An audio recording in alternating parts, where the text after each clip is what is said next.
kick it off with a statement from Reggie. Good evening, gentlemen and ladies. We just for starters, we addressed the issue regarding Gareon last night, and both are from the Raiders and himself. Let's just talk football with Gareon. All right? Thanks. Okay, you guys have mics on either side. Raise your hand, please. It's you. How's it going, Gareon? KyleRaiders.com.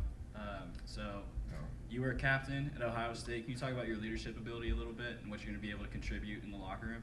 Yeah, I was a captain this past year and the leader of the secondary, and I felt like I earned that right through experience and just how I handle myself on and off the field. A lot of the young guys looked up to me, and they always came to me for questions, and that's how it was when I came in. A lot of the older people like Duran and Roby, they showed me how to be a leader in the secondary room, what to do on and off the field, in the weight room, practice habits, games, just leading by action mostly.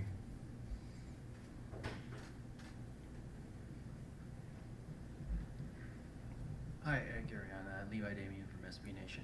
I noticed you had hooked up with, you had a few words with Sean Smith on Twitter the other day.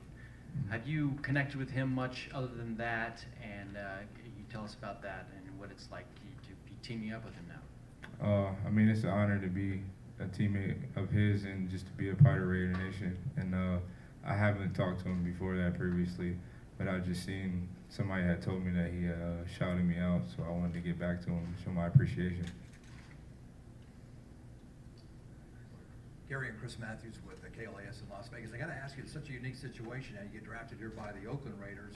3 years from now, they're moving to Las Vegas. What are your thoughts on that whole thing? Share a few of your thoughts. I mean, I just found out that like last week, I think, but I'm just worried about being in Oakland right now. That's where we are. I'm ready to compete for the Oakland Raiders right now. Kind of unique though, that situation? Oh yeah, I mean, wherever we go, I'm gonna be a Raider, so that's all I'm focused on. You fly commercial, you said you couldn't keep still flying out here. Yeah. What was that like? I mean, it just felt unreal, like this opportunity that I've been waiting for my whole life, and now it's here, so. What does it mean to be a member of this iconic brand, the Raiders? Just that, you know, the history they have, the tradition they have, probably one of the most iconic franchises in the league. What does that mean to you? Like I said, it's an honor to come from somewhere like Ohio State to a program like this. It's like a more rich program than Ohio State. So like being in black and silver, like I see all the fans, like they show me so much love already, and I haven't even been here yet. So it's just an honor to be here. Gareon, I think you were when you went to high school at Washington. That you, from what I understand, you first were there kind of as a basketball player first. Yeah. Didn't play football until your sophomore year. When did it start to kick in for you that oh, maybe I can be a major college player or an NFL player? What was that process like? Yeah, I mean, Massillon's a football town, yeah. So it's kind of like a mini Ohio State, all the fans, and like the pressure is like a high expectation there. And I seen people who were going to college for football, and I just felt like I could explore my opportunities by playing multiple sports, and football just gave me the opportunity, and I took it and stuck with it.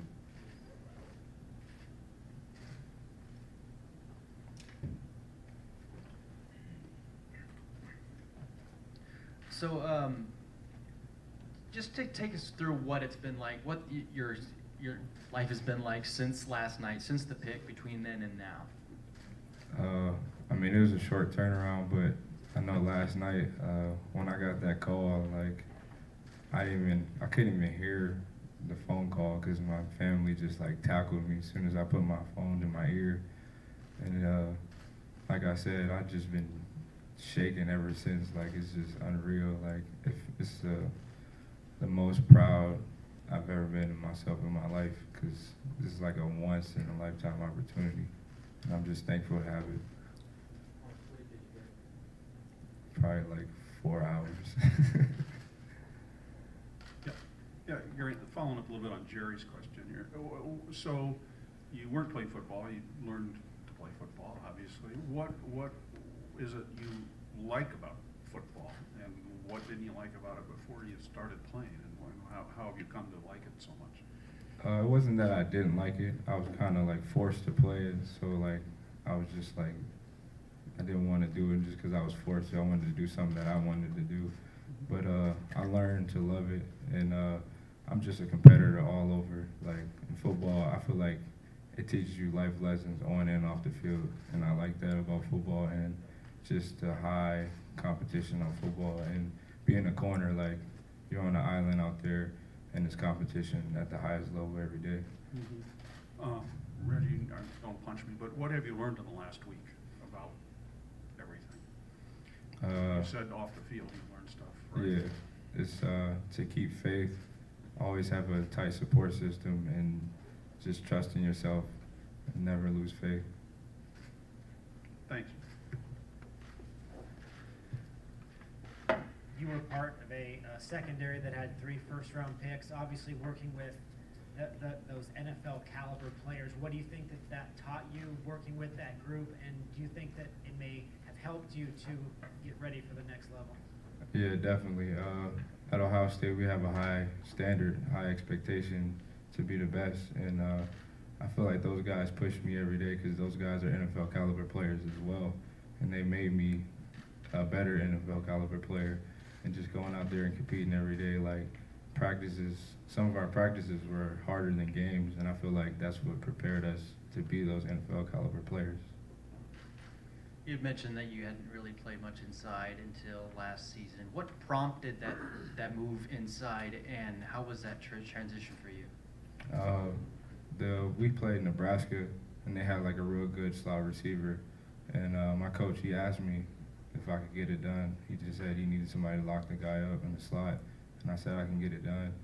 And ever since then, he just kept me in the slot, so I played both outside and slot.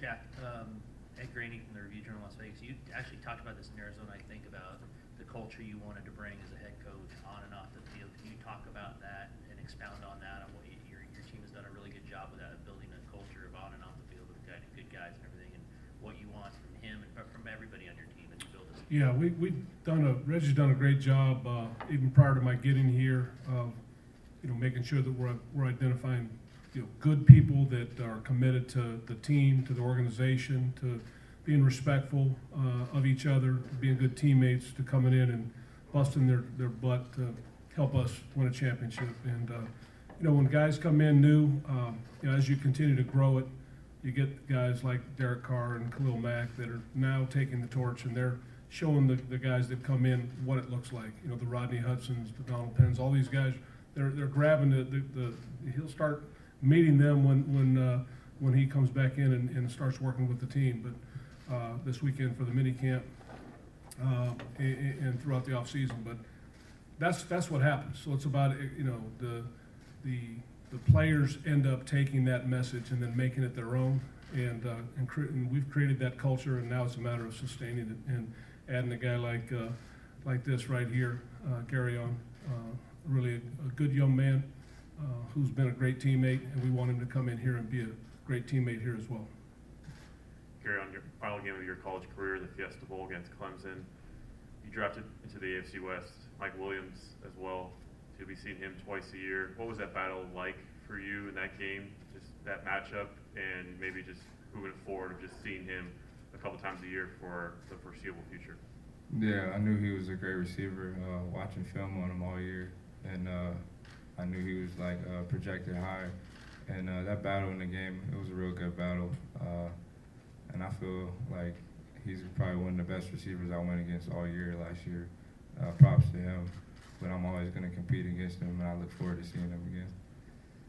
Gareon, I read where you played in the, I believe as a freshman in the championship game against Michigan State, and had a couple rough plays, and Eli Apple came back in, and that since then you talked to younger players about that experience, about what it meant to bounce back, and what did that do for you? I feel like it changed my whole career around, because I kind of lost self-confidence, and I feel like my coaches and my teammates were really the ones who helped me in that situation, because no one like batted an eye, no one talked bad about me. Like during the game while it was happening, they were all cheering me on. And I felt like they had that much confidence in me. I had to have that self-confidence myself. And I realized that after that game, and that's what turned my career around. Do you think, now that you're a Raider, that Charles Woodson will forgive the fact that you decommitted Michigan to go to Ohio State? Hopefully. Okay, guys, you all set? Okay, thank you very much. Appreciate it. All right. Ready to talk?